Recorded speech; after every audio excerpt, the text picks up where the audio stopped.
I had my backyard put in. I've lived here since 1985. And in 2017, I decided I needed a backyard instead of a mud pit.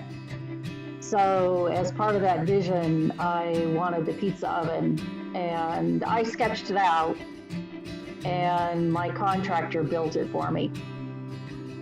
My feeling is that the oven is a piece of art, as well as, something that's fun to cook with. I really like doing things with unusual pieces of hardware, and I just think that if you're going to have a pizza oven like that, why not make it gorgeous?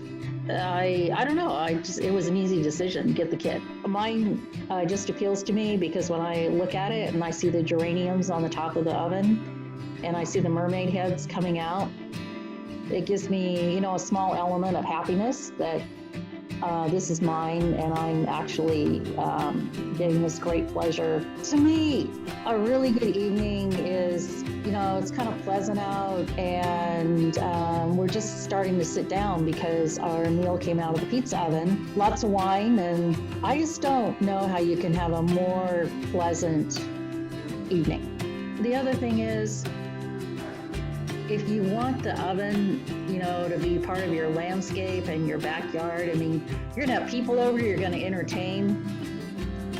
Why not make it this fabulous, looking thing? And really, if you're gonna do it with a kit, that's the best way to go about it.